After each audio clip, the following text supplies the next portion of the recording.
Trigonometreg, ffeindio onglau.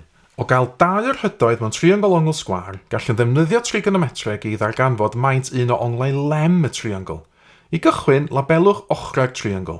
Mae'r ongl sydd angen ei ffeindio, theta, yn pwyntio tuag at yr ochr sydd gyferbyn. Mae'r ongl sgwâr yn pwyntio tuag at yr hypotenuse, ac mae'r ochr sydd ar ôl yn agos at yr ongl sydd angen ei ffeindio. Nesaf, ysgrifennwch yr acronym SOHCAHTOA yn y fformat yma. Mae'r S, y C a'r T yn cyfeirio at y botyma sin, cosine a tangent ar y cyfrifiannell gwyddonol. Mae'r O, opposite yn Saesneg, yn golygu'r cyferbyn, H am hypotenuse ac A am agos. Cam nesaf, edrychwch ar y ochrau sydd wedi cael ei reid yn y cwestiwn iddo chi. Yn fan hyn, dyn ni'n gwybod hyd yr agos, felly cylchwch y ddau A am agos yn SOHCAHTOA, a dyn ni hefyd yn gwybod yr hypotenuse, felly cylchwch y ddau H am hypotenuse yn SOHCAHTOA. Mae hyn yn dweud wrthym mae cwestiwn cosine ydy'r un yma gan ei bod wedi cylchu dwy ran y gymhareb cosine.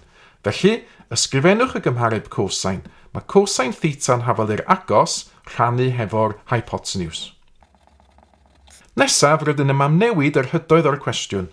Mae cosine theta yn hafal i'r agos, sydd yn 5 cm, rhannu efo'r hypotenuse, sydd yn 6 cm. I orffan, defnyddiwch y botwm gwrthro cosine i weithio allan gwrthro cosine o'r ffracsiwn 5/6. Nawr, ar cyfrifiannell, mae hwn fel arfer o dan y shift neu'r second function. Yn fan hyn, shift, botwm cosine, rhaid y ffracsiwn 5/6 i fewn, a dyma fo'r ongl theta. I ddail edegol, byddai theta yn fan hyn yn hafal i 33.56 gradd.